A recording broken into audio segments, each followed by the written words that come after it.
Would you like to share a little bit about yourself, Sarah? Who you are, where you practice, and a little bit about your background? I'll do the same.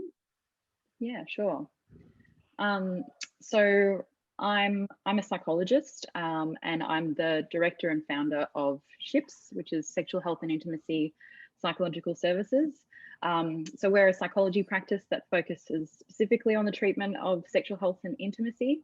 And we also are an inclusive practice. So we welcome and are knowledgeable about the sort of difficulties that marginalized communities face, like the LGBTIQ+ community, the people who practice non-traditional relationship structures like non-monogamy or polyamory, people who practice kink, and sex workers.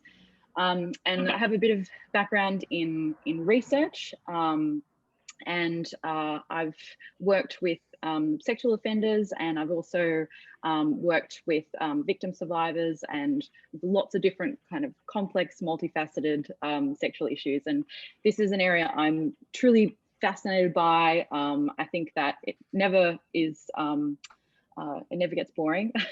There are so many complex and interesting facets of the way that we connect and relate to each other. And I think that sex is a particularly interesting one because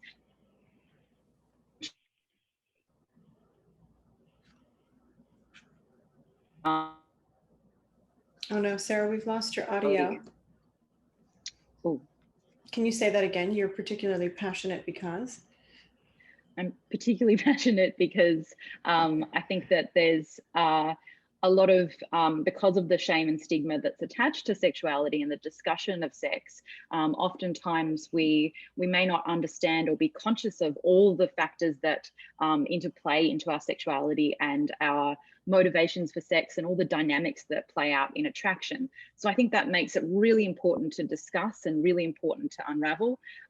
Yeah, so that's why I'm really excited about our discussion today, because I think, yeah, opening this topic up and really giving ourselves a chance to understand more about it is just so important for our health, our relationships, and our lives. Yeah, thank you for that. So I'm Dr. Kate Balestrieri. I'm a licensed psychologist, also a clinical and forensic psychologist, and have spent the better part of the last 15 years working in private practice and also in different prison settings and court settings. I spent about 10 years working with sex offenders and also within that population, non-sexual violent offenders, all of whom had significant, I shouldn't say all, but the majority of whom had significant trauma histories, and that fueled a lot of their behavior. So from that context, I really started to look at the relationship that people had with trauma and with sexuality and with their relationships as a result of trauma, and started to dive a little bit deeper into all of the different layers of sexuality as it relates to everyone, regardless of where we live or the setting in which we're working or getting treatment. So our practice, Modern Intimacy, has locations in California, Illinois, Florida, Colorado, and soon New York, virtual locations. We practice in all of those states. And we also are a very inclusive space. We work with people who are coming into any sort of place on the intersection of mental health, sexuality, relationships, regardless of who they are, what their context is in life, what shoes they have on, what car they drive. We don't care. We don't care if they, we don't care how you get there. We value everyone's presence and work with everyone in the domains that they find important. So with that, a little bit more about my background. I'm a certified sex therapist, a certified sex addiction therapist, and I'm trained in the PACT model of couples therapy, which focuses on the intersection of attachment theory, affect regulation, and interpersonal neurobiology. So basically, how does our mind-body connection show up in our relationship, and how does trauma influence how our mind and body communicate with our partner's mind and body? And I help people kind of learn how to regulate individually and together so they can have really thriving, secure, functioning relationships. So all of that context to say, Sarah and I have been talking a lot about this conversation and thought it would be really valuable to really crack open this idea of why we end up having such hot sex with people who emotionally we just don't think are a good fit for us for whatever reason. And it turns out there are a lot of different reasons people find themselves in this situation. So Sarah, I wonder if you want to start with picking one of the reasons and we can sort of unpack that and talk a little bit about it. Yeah, sure. Well, I think, probably one of the most important places to start is to look at our early experiences in life. So our attachment, because these experiences, they really give us a blueprint for the way that we think about ourselves and the way that we think about relationship dynamics. So we learn how to get our needs met, or perhaps the expectation that they will not be met, and how we're going to cope and respond in response to that during these early years.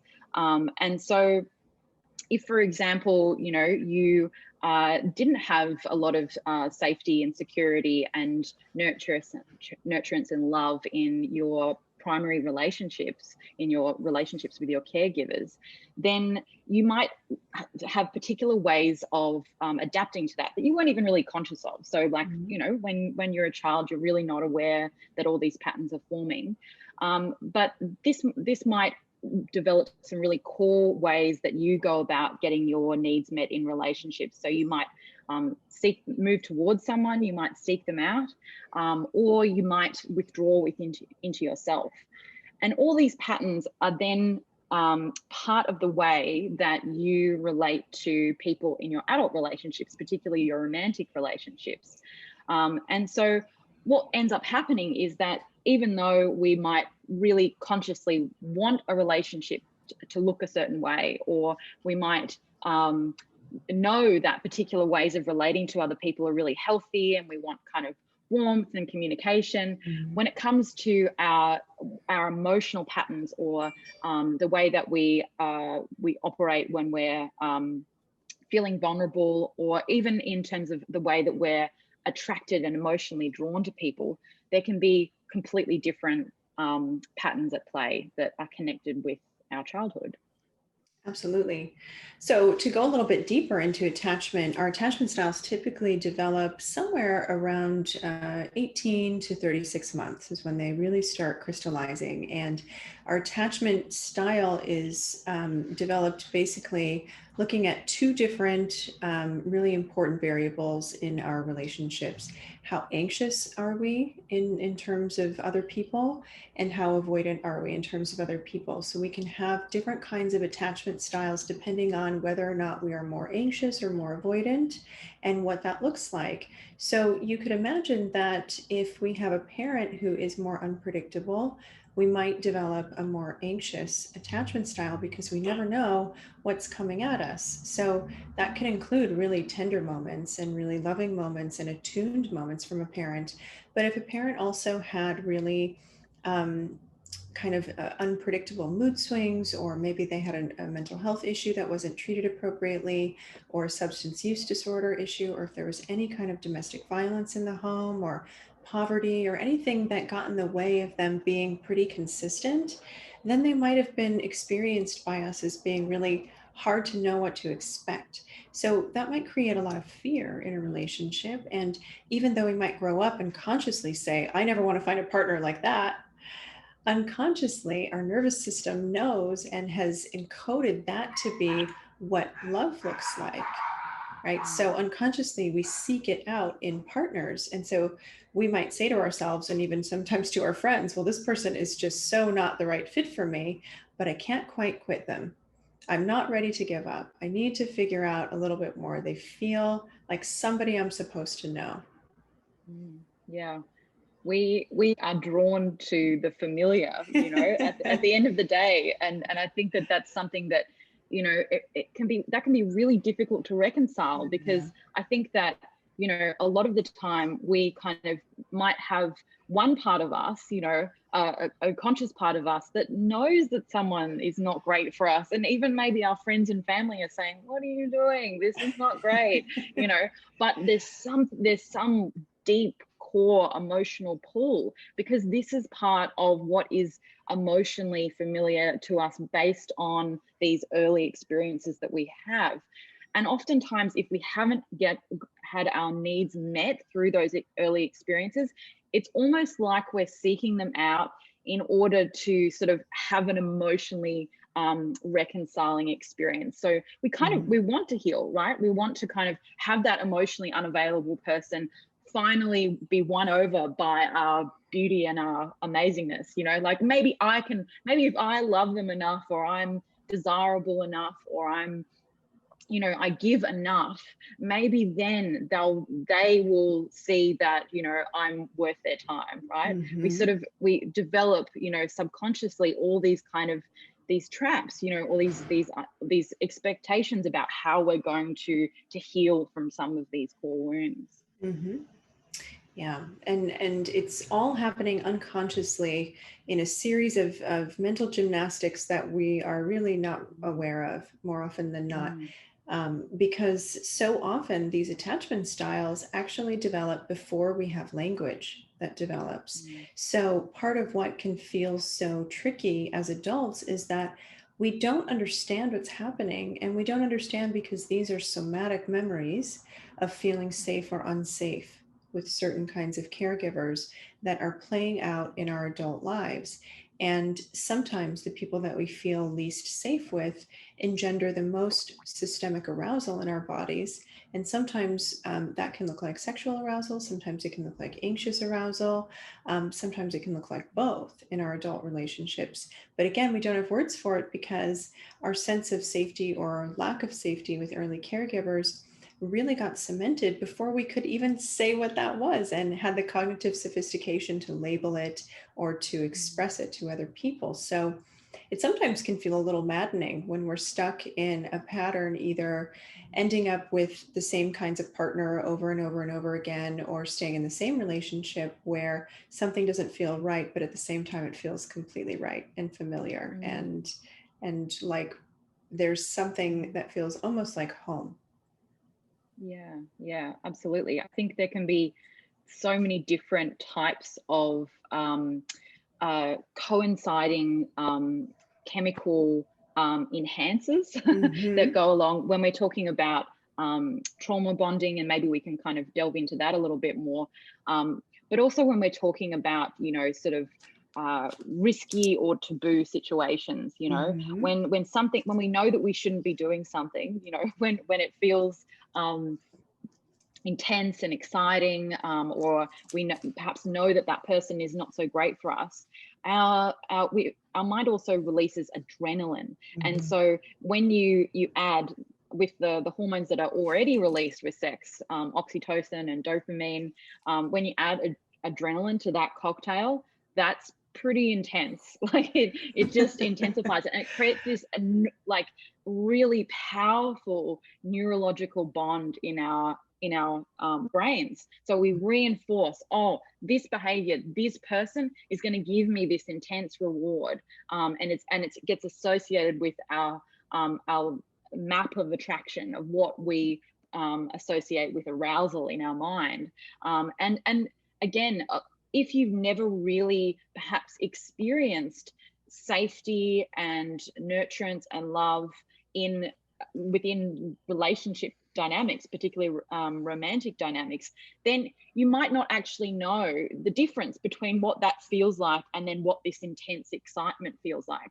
I think a lot of the time, you know, particularly because of our, you know, media and, you know, all the kind of love stories that are portrayed on, you know, TV shows and Disney movies, and, you know, there's often this we have this romanticized view of actually abusive relationships. Yes. Or, you know, actually like this kind of like dramatic push-pull, and kind of, you know, it's going to end and then it doesn't, and then, you know, in our brains we're firing all this adrenaline, and we have this experience of not being safe, but that's romanticized and it's sexualized, you know. It is. And yeah.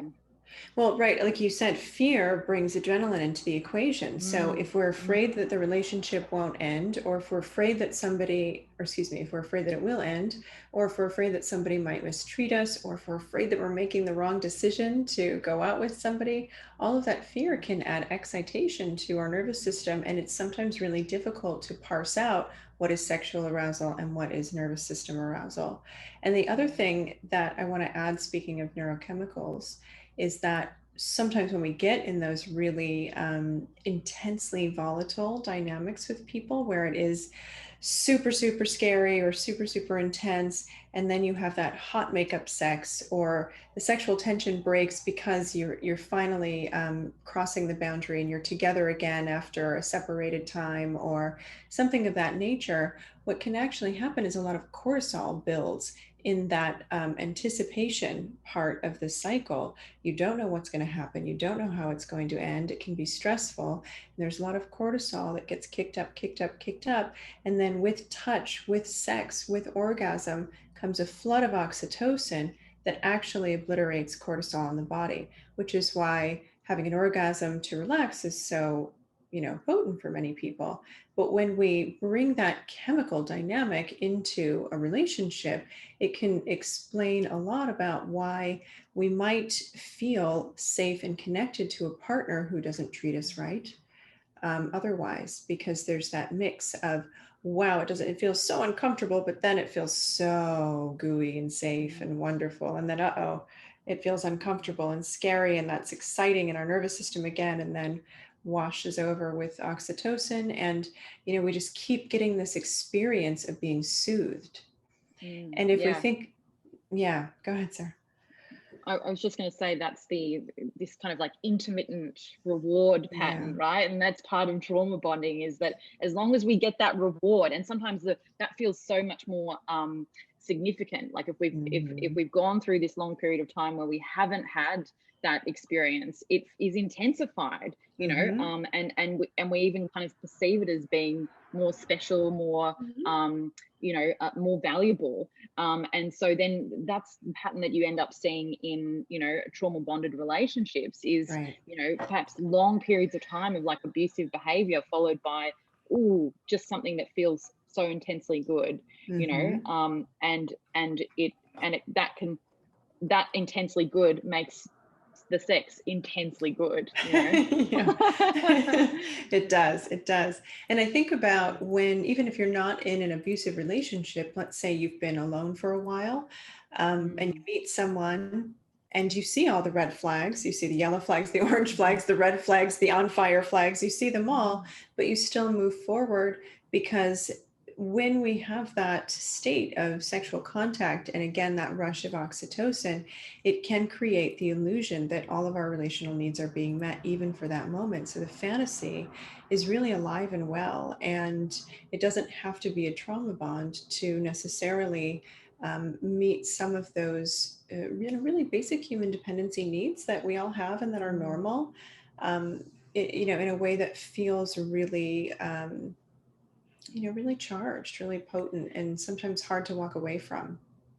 And that's I read a great article actually about that experience, Mm-hmm. and particularly being relevant during the COVID COVID. pandemic, right? Mm-hmm. Because so many people are in isolation, which Mm-hmm. is an unnatural human state to be in, Mm-hmm. and Mm-hmm. so there's been this kind of explosive pattern of people, kind of needing that contact, and so ignoring all the usual red flags, Yeah. and maybe speeding up the relationship to move Yeah. in together, because they need to feel connection, they need Mm-hmm. touch, they need to feel safety, because that's a human need, Yeah. but it intensifies our well, it means that we're really putting on our blinkers, and perhaps not really noticing those red Yeah. flags because we're so focused on the reward. We're so Yeah. focused on getting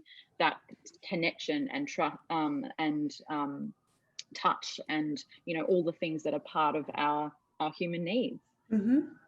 Absolutely.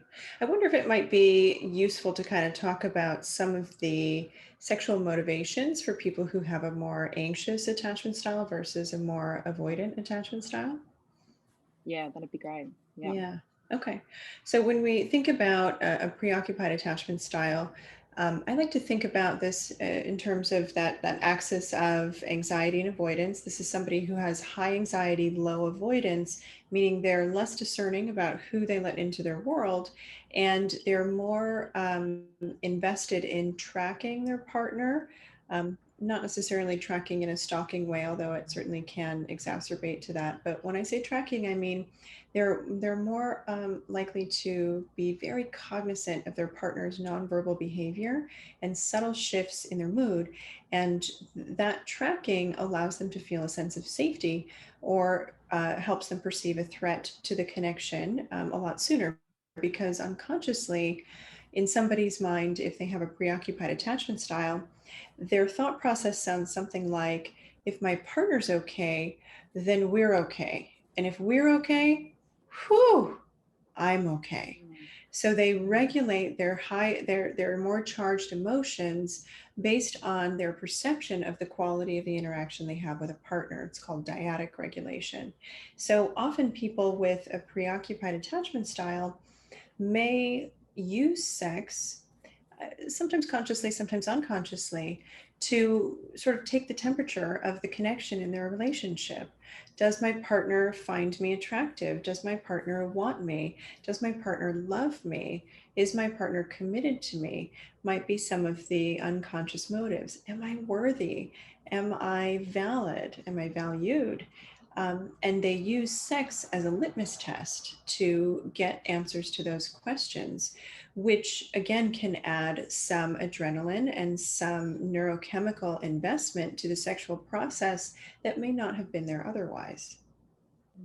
Yeah, I think it's really important to be observing and thinking about what the narrative is that you have in your head. You know, what meaning are you attaching to this experience, or to the motivation that you have, around approaching someone for sex. And Mm-hmm. I think the difficulty can be that, you know most of the time, I mean, we're not taught to think about this, like No. it's not something that people are usually aware of. And the thing is, because we don't really talk about sex that much in a kind, well, in this way, or because we're not, and because there's shame perhaps Yeah. attached to our sexual desires and our impulses, we end Hmm. up just sort of suppressing that. And Yeah. so we may never really be aware that these are some of our motivations. We're doing all of this on autopilot, Hmm. and it's playing into the intensity of what we're feeling, but that's just about all that we notice. Yeah. Yeah. I really appreciate that you said that, because so much of this is completely unconscious, and it Mm. just autopilot is exactly the word that fits for me, because we don't know what's happening, and it's often not until we're beyond the activity, beyond the event, beyond the sex, that we can look in hindsight and be like, oh yeah, that's what I Yeah. was hoping to get out of that, and I did, or I Mm. didn't. We can Yeah. reevaluate. Yeah. Especially when it doesn't, when you don't get that, and then maybe you feel really upset because the person that you were seeking out, maybe doesn't want to connect with you sexually. And then it means all Yeah. of this kind of stuff that you're attaching to it, right? Like, Right. oh, things aren't okay with us. They really don't want me. They don't find me desirable. They don't find me, they don't want to connect with me. All this meaning is attached to it. And then, of course, we often see that kind of playing into distancing or sexual difficulties within relationships. Like, for Yeah. instance, one partner experiencing erectile difficulties because, whoa, if they say that they're not interested, then and this they get this kind of like emotional reaction, or this meaning attached by their partner. That's really not a turn on, and then Hmm. they might actually fear that, and then that might actually prevent them from becoming aroused. Hmm. So Hmm. these patterns can introduce all sorts of complex dynamics within, the way that kind of interacts and plays out with the other person. Right, right. Which can then amplify those unmet needs, those unmet relational needs, and make it more likely that we will use sex as a vehicle as opposed to an opportunity for pleasure. Exactly. Yeah. I think that's a really important word to use and to think about, because I think, really we need to be looking at, what function is sex serving for me in this moment in my relationship? Am I seeking sex out because I want to experience pleasure and I want to kind of genuinely connect and be present with the person that I'm having sex with, or persons? Or, is it serving some other function? And we can think about that by tuning into and noticing the emotional states that we typically are in before we have sex, and also what our thought processes are, and then understanding some of these kind of deeper, patterns within our own relationship history, and another function or another kind of motivation for sex, more generally, can often be using sex to cope with difficult emotional experiences. So and it doesn't necessarily have to be sex with another person. Oftentimes it could be masturbation or using porn. We can, because it does release all these hormones, and it takes us away from the space that we're in our life. We can develop this as a way of coping with difficult emotional states, or even with boredom, and so again, it's about coming back to, observing what's going on leading up to what sort of emotional states are we in beforehand, what sort of thoughts are we having, and observing the overall pattern of when we're kind of typically having sex and why. Yeah, that's that's really the plight of somebody with a more avoidant attachment style, right? Is using sex for more distancing and auto-regulatory. So sort of if we think about somebody with a preoccupied or a dyadic attachment style, right, when life gets messy and everything's in here, they want their partner in, or they want a partner, a person in with them in the mess. And that feels really calming.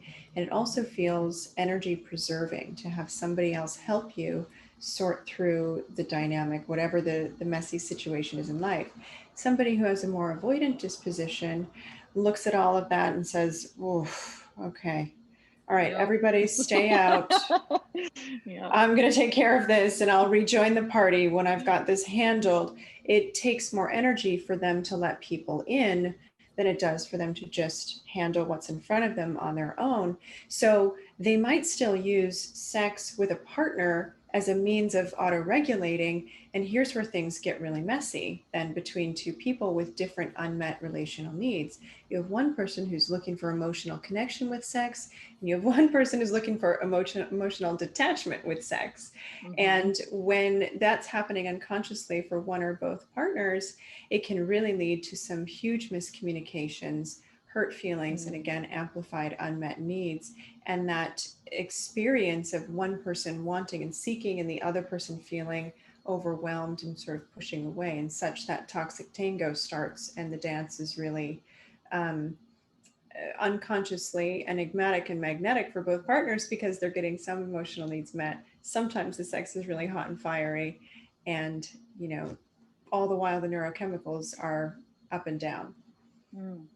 And if we even look at another way that the anxious attachment can play out during sex or in relation to sex, sometimes what can happen is that, just as you were saying, Kate, it's all about trying to figure out or tune into what's going on for the partner, and potentially what they want or what they desire. So, another pattern that I see really commonly is that an anxiously attached person might spend a lot of time trying to figure out what the other person really wants and what they desire, so they'll often kind of disconnect from how they feel and what they want, and focus in on trying to figure out, oh, okay, what do they like, what's pleasurable for them, how do they want me to appear. And so they end up performing during sex rather than connecting. And so the other person, you know, and if we kind of, you know, say that they're avoidantly attached, that actually might be work quite well for them, right? So if they are thinking about this person in an objectifying way, and when we say objectifying, what we mean is that when they're not really thinking about the emotional connection, they're not really thinking about the person that they're with, they're thinking about how they look and what they're doing and what's really kind of sexually arousing about them. And so there might end up being this dynamic where one person's objectifying, the other person's self-objectifying, and that kind of feels really hot in some ways. And then but in other ways it ends up feeling really disconnecting for the anxiously attached person after a while, and they might say, you know, look, this is just not emotionally satisfying for me, or it might end up in some sort of explosion, or, you know, some kind of you know, point of discontent that, you know, may cycle back around into another kind of trauma bonding, let's fight to make up situation. And, you know, there we are. Right. Exactly. And, you know, I really appreciate what you said about the objectification piece, because definitely sexual objectification can be a part of that recipe. But even on a more kind of insidious level is the objectification of that person's existence for the benefit of my needs, right? And so there's absolutely, there's often a real denial of one partner's subjective experience, because they're not even really factored into the equation as somebody who has needs or wants, because, you know, one person is just solely focused on how their needs are being met or are not, and that person becomes a vehicle for it. So sometimes sexually, sometimes emotionally. And that kind of objectification can go back and forth, specifically if we're talking about sexual objectification and emotional objectification, right? Sometimes they can switch. But what I really heard you say about somebody who's more anxiously attached is that I think they're hoping at some point for that focus to then be returned to them. And when it doesn't return to them, they can sometimes feel used, they can sometimes feel exploited, and certainly it can feel like an uneven situation, which then sends up an uptick of fear. Am I being used? Anger. I'm being used, or I'm not getting my needs met. And so all of that fear and anger again can create nervous system dysregulation and hyperarousal, which might make them more likely to lean into another sexual experience to try to get some connection, some touch, some oxytocin, some reassurance, and the cycle continues. And I guess the thing is that, you know, if being objectified or self-objectification is the thing that is, you know, being rewarded, or it's the thing that gets them what they need, you know, i.e. the touch and reassurance, then it might mean that that's what they end up feeling like they have to do, you know, in order to get that. And that can create all sorts of, you know, internal conflict and conflict within the relationship, you know. So again, all of this can feel just so confusing, because it's something that, you know, like we were saying, can just be completely subconscious, and it can be, you know, something which is set up and reinforced over time, you know. And we've got the added complexity of, if these are the sorts of experiences which have been, you know, really hot, really arousing, then our brain is linking that in with, you know, what we're going to find hot and arousing in future, you know, the conditions of our own emotional state, the way that we're seeking someone out, and the sort of sex that we're having, you know. So we might actually only feel aroused to this kind of sex, you know, because we actually haven't, you know, had any other paired experiences with kind of connecting, respectful sex, you know. Which is why so many people, when they get with a partner who's a great fit for them in so many ways, describe having lackluster or non-existent sex drive, because they haven't had that pairing of emotional connection, stability, sustainability, and hot sex. So it can take a long time sometimes to give your body and your brain the opportunities to develop new associations with what can be hot and arousing. Yeah. If We you have this kind of, oh, sorry. Go ahead. If you have this kind of pattern, sometimes it's a good idea to, to think about what would it feel like if maybe it was like a 7 or an 8 out of 10, in Mm-hmm. terms of attraction and being drawn to someone, rather than a 10 out of 10. If it's a 10 out of 10, then it's probably, possibly being driven by some other factors, might be part of this kind of, trauma bonded reward system. And so you're Mm-hmm. looking for, something that still you still feel attracted, you still feel aroused, but maybe isn't kind of like that explosive, level 10. Yeah, yeah, that's a great point.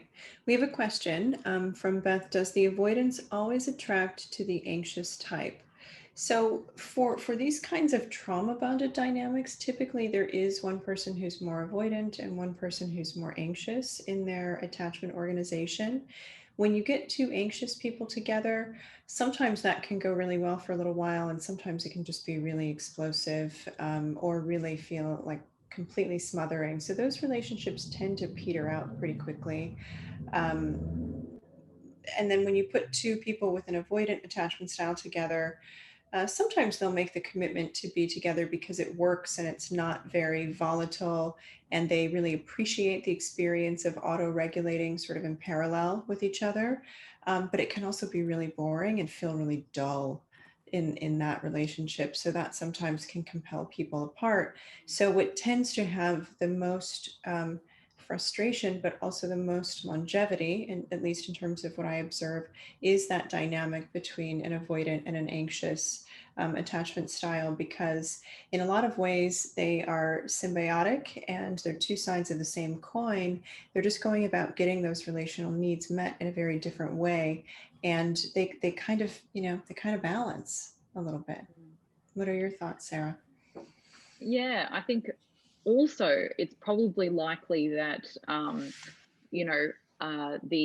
so if you're an anxious person, that maybe that attachment style or your response was formed by some avoidant behaviors from your caregiver. And then conversely, if you have an avoidant attachment style, then it is also possible that some of those adaptations were the result of a parent or caregiver who was more anxious in the way that they operated. So again, we're kind of looking at, this is a dynamic which potentially you were familiar with from a young age. So it's something that you feel both drawn to and repelled by simultaneously, kind of like sweet and salty, it's just a kind of really enticing combo.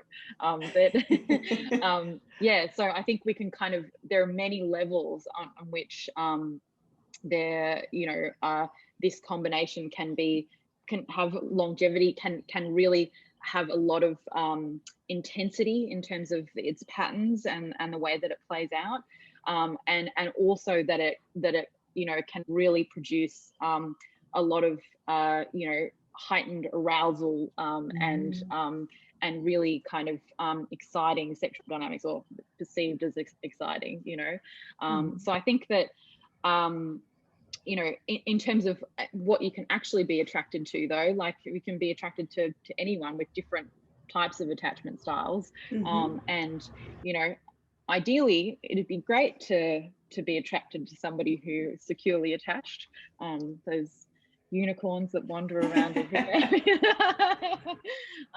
That'd be fantastic, because that might give us a possibility to understand and kind of learn about patterns in relationships that are safe, that are nourishing, that are loving, but that doesn't always happen, and so I think one of the best things that we can do is to build awareness around what our own attachment styles are, and what our partner or partner's attachment styles are, and how these patterns play out. Yeah, exactly. You do not need to have a secure attachment style to have a securely functioning relationship. And I think that's a really important thing to hone in on, because a lot of people will hear messages like, You shouldn't be in relationships until you're whole on your own or until you're healed and all of that. And, you know, I hear to some extent, you know, maybe holding off on getting in a relationship if it's really difficult for you to get through the day. Um, but also, when we are wounded in relationships, which is often what happens when our attachment styles develop in an insecure way, part of the healing regimen is healing in relationship. So it's appropriate to, you know, if you find somebody and their attachment style is, you know, different than yours or similar to yours, and it's causing ripples in the relationship that feel uncomfortable, if both people are willing to really work on that together, develop agreements together about how to handle things, and really work proactively to recognize each other's triggers and work toward providing relief with each other. Stan Tatkin always talks about we have to provide our partners with relief. We co-regulate together. And when we can co-regulate our nervous systems, it doesn't matter what our attachment style is, because we're honoring the adaptations that come forward as a result of those attachment styles. And we're working with partners to really find safety and resolve so that we can get back to the business of living life and being in relationship. Yeah, and I think it's really important to remember that your partner, the person that sees you all the time and that has so much exposure to an outside perspective of what's going on for you, is actually your best partner in learning and growing and healing, because they can see things that you can't, you know. And so as long as you find a way to lovingly and safely, you know, give feedback and have discussions about each other's behavior, can be absolutely the best kind of opportunity for growing and for healing, you know. And I think another thing to add into what you were saying, Kate, is that healing is a lifelong journey. I think that oftentimes people just think that it's like, okay, a light I'll switch. just do this, and then like, I've done a course of therapy and now I'm healed, finally go out into the world and have amazing relationships now. I'm sorry to tell you that it doesn't work like that. No. You know, you basically become more skilled and more able to deal with these difficulties that come up, or to understand yourself, you know, and to understand relationship dynamics. You know, you have more skills in your skill set, rather than necessarily being completely healed and resolved from, you know, things that had a really profound impact on you if they happened, you know, in your childhood. Yeah, absolutely. You know, things that really impacted the way your brain developed and the way that your brain and body talk to each other. So it's really, I think, important to honor that as we evolve and as we grow and we mature, we have different life experiences. So it's to be expected that with different kinds of milestones, we may experience a surge of old wounds coming to the surface. And that's both normal and part of the ongoing healing process, Sarah, that you were mentioning, because it's not just like a one and done, right? When we've been hurt in relationships, we've got to repackage that sometimes and make sense of it in a different way. And then it feels okay to move forward again. And that's the beauty of being with a partner that you do feel safe with. Plus, then you get to have hot sex and safety. Yeah. When you can talk about it. It is possible. Yeah, it is. So I think we've got about 9 minutes left before the end of our talk. That went so fast. I know. Yeah. I always enjoy talking to you. Likewise. I always learn so much from you.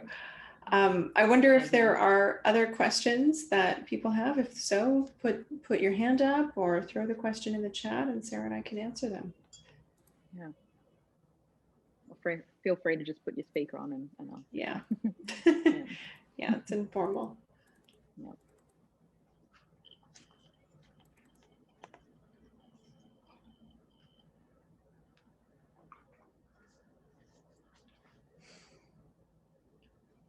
Maybe we've lulled them into a nap. Yeah.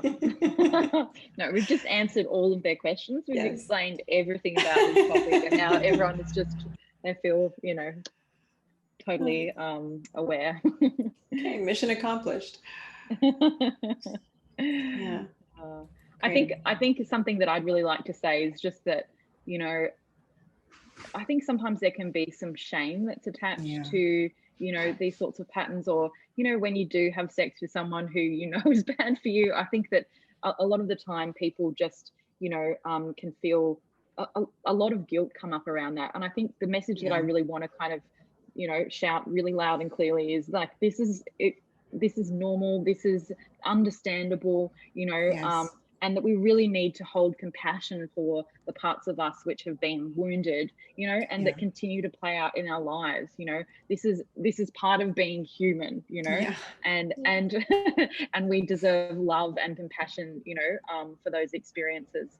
So you know, I think the best thing that we can do is to try and, you know, respond to ourselves with compassion and curiosity, rather Mhm. than, you know, engaging in, you know, negative And or kind of shame. critical thought. Yeah, yeah, Yeah. yeah. I'm so grateful you brought that up because so many people feel shame for feeling quote unquote needy. And that word gets under my skin like nobody's business because there's no such thing as Mm. needy, right? Mm-mm. We all have needs. We all have needs and they are valid. It doesn't matter if you are super type A, CEO, um, somebody who has all your quote unquote shit together, whatever that even means. You still have needs. You still have relationship needs and Mm. dependency needs. And the same is true for every single human being on this planet. So when I Mm. hear people having that shame around feeling needy or feeling often they'll use the word broken because Mm. their Mm. needs remain unmet. And I just really appreciate what you said because we're Mm. only as needy as our last unmet need or our most unmet needs. So the goal Yeah, is to really try to find people who can help us fill that need instead of people who shame us for yeah, having it, right? yeah, That's about them. absolutely, absolutely, yeah. Oh, I can see that there's some We've got some questions questions. coming through. Yeah. How can we break out of a dynamic that is not meeting our needs or no longer serving us? Great question. Yeah. Do you want to take this one? Sure, sure. I wish there was sort of a 1, 2, 3 prescription, but I think Mm. that the closest I can get to that is first and foremost, I think the initial step is to get really present with yourself. Because when our needs haven't been met and when we're in a chronic state of relational survival mode or economic survival or some other kind of survival mode, we're not always very present with what's going on internally.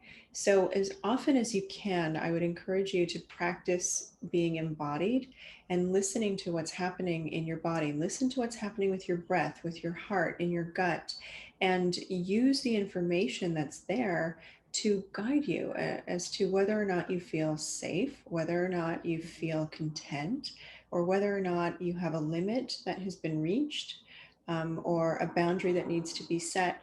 And learning to really dip in to your body is probably, in my opinion, one of the most fundamental skills that we can have and develop as adults in terms of regulating our emotions and setting and sustaining healthy boundaries with people and learning when to walk away, right? Because our body tells us this person isn't respecting your boundary, this person's not Mm. safe long before this smart part of our brain ever decides to join the conversation.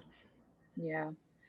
And I think the thing I'd add to that is that, you know, it's hard. It's hard to sort of, if this is a pattern that you're drawn into and this is what is familiar to you, building awareness around it and actually deciding to do something different is Mm-hmm. really tricky. And I think that it's so useful at that point to be getting Mm-hmm. some therapeutic support, because that really it helps you ground yourself in some new perceptions and new patterns, and helps give you the support to start, you know, building up those sort of self-awareness Yep. skills, you know, and to feel a little bit more certain about acting on your needs and, you know, Yeah. acting for your safety if that's not something that you're used to doing.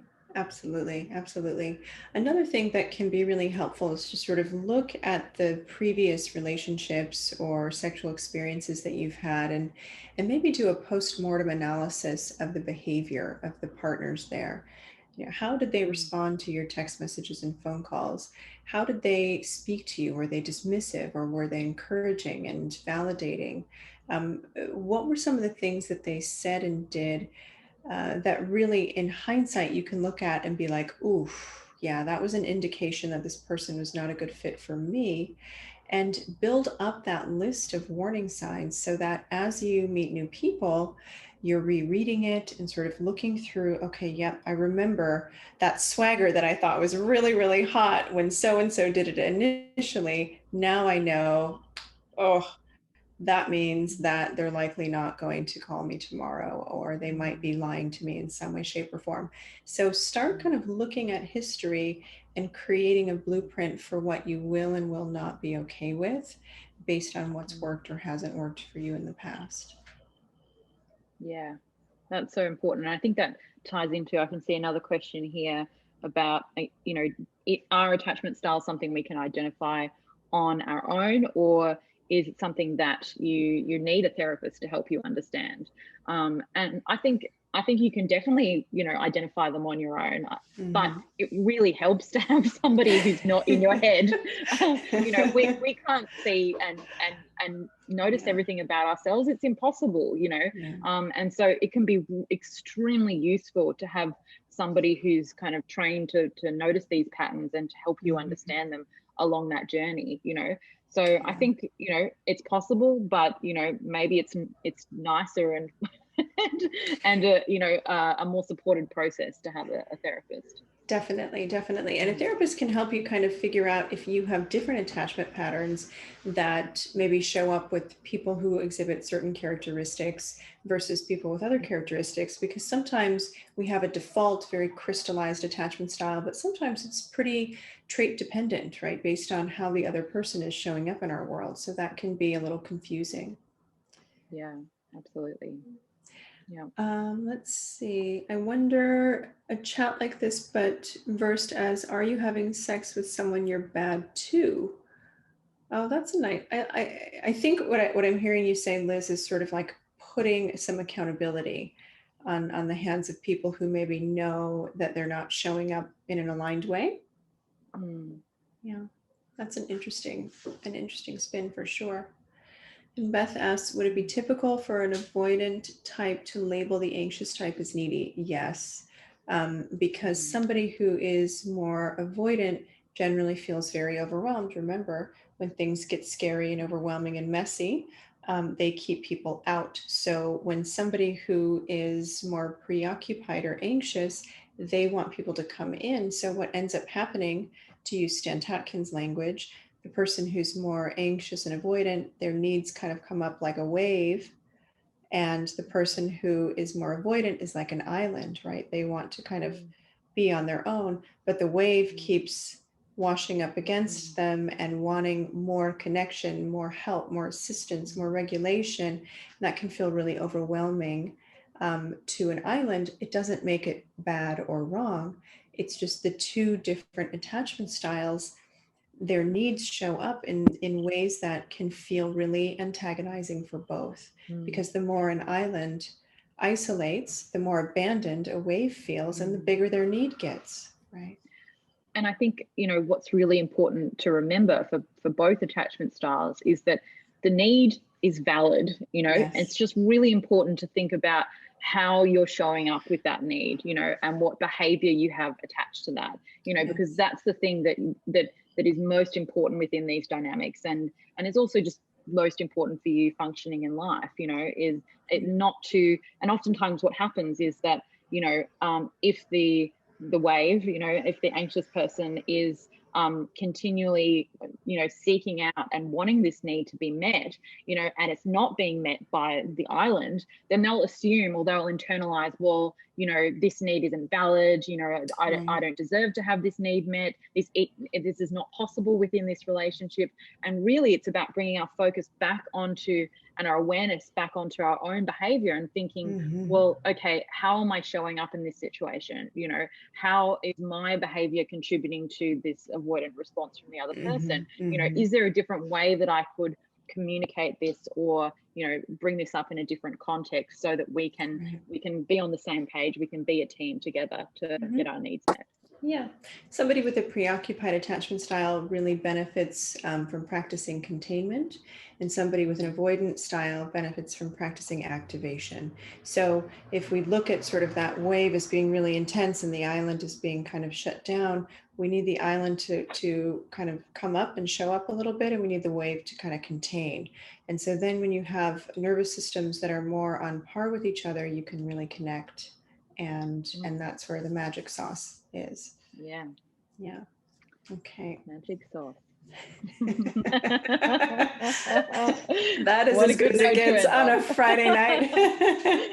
All right. Well, thank you so much, Sarah, for having this talk tonight. And thank you everyone for joining us. If you have any questions, please feel free to respond to the email that was sent out with the Zoom link, and both Sarah or I can chime in.